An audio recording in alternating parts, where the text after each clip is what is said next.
Masuk berita pertama, aksi dua lanang nekat maling motor pemilik rumah yang terparkir di garasi dengan cara diangkat terekam CCTV. Peristiwa kemalingan tersebut terjadi di perumahan Palem Sri Gading Indah 4, Kecamatan Talang Kelapa, Kabupaten Banyuasin pada Sabtu dini hari.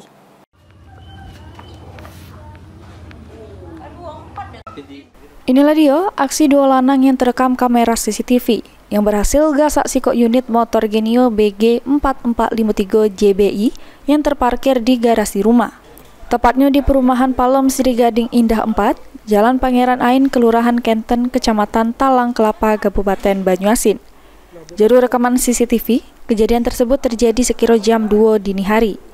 Pelaku gunakan hoodie warna putih dibantu kawannya yang pakai hoodie biru dongker.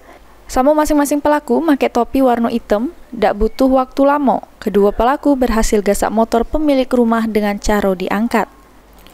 Menurut keterangan adik korban, Enji ngungkap ke awalnya laki ayuknya yang pertama kali sadar motor tersebut hilang karena ngerasa curiga pagar sudem terbuka.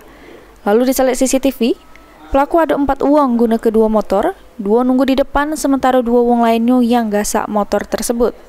Ditambah ke NG, motor tersebut ditaruh di garasi jero posisi cuma dikunci setang. Kemalingan motor itu jam berapa? Sekitar jam 2:52-an. Itu tawannya cak mana? Pas lah pagi kan jam 5 lah cak itu lakinya ayu aku tuh jingok dari sini dari kamar kan. Kok lah terbuka pagar nih lah setengah terbukanya tuh. Pas dijingok tadi motor ada kati lagi. Baru cek CCTV. Nggak tahunya yo nih anak dong masuk doiko. Yang 2 lagi nunggu di sini depan. Aduh, jadi ada berapa kok yang maling? 4 uang. Itu dari rekaman CCTV ya? Iya, CCTV. Cak mana cara dia maling? Yang 2 nunggu di depan kan, yang 2 lagi tuh masuk. Ya digembok memang pagar tuh, cuma nggak tahu, nggak kate rusak gembok tuh, tapi lah sudah terbuka lah. Memang motor kami tuh udah digembok, cuma dikunci stang bae. Motor diangkatnya ya? Iya, motor diangkat.